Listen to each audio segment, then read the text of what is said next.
എന്താ മിസ് ചെയ്ത് പിന്നെയും മാറ്റിക്കൊണ്ടിരിക്കുന്നതെന്നല്ലേ?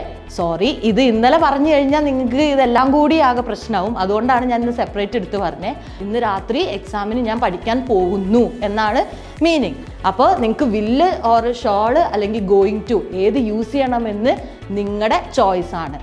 മിസ്സേ, സ്പീക്കിങ്ങിന് ഞാൻ പറയുന്ന ഉത്തരം തെറ്റിപ്പോയാൽ എന്ത് ചെയ്യും? റൈറ്റ് ഓർ റോങ് ആൻസർ എന്നുള്ള ഒരു കാര്യം സ്പീക്കിങ്ങിൽ ഇല്ല. അവർ ചെക്ക് ചെയ്യുന്നത് എന്താണ്? നിങ്ങളുടെ ഇംഗ്ലീഷ് പ്രൊനൗൺസിയേഷനും പ്രൊഫിഷ്യൻസിയും ഗ്രാമറും കാര്യങ്ങളും മാത്രമാണ് അവർ ചെക്ക് ചെയ്യുന്നത്. അപ്പോൾ IELTS റീഡിങ്ങിലും റൈറ്റിങ്ങിലും ഒരുപോലെ ഇമ്പോർട്ടൻ്റ് ആയിട്ടുള്ള ഒരു ടെക്നിക്കാണ് എന്ത്? പ്രെഡിക്ഷൻ എന്ന് പറയുന്നത് നമ്മൾ പറഞ്ഞല്ലേ. So predicting the content from the upcoming audio. എന്താണ് നമ്മൾ ഓഡിയോയിൽ കേൾക്കേണ്ടത് എന്ന് നമ്മൾ പ്രെഡിക്റ്റ് ചെയ്യുന്ന ഒരു ടെക്നിക്കാണ്. പ്രെഡിക്ഷൻ എന്ന് പറയുന്ന ടെക്നിക്ക് കൊണ്ട് ഒരുപാട് ടൈം നിങ്ങൾക്ക് സേവ് ചെയ്യാൻ പറ്റും.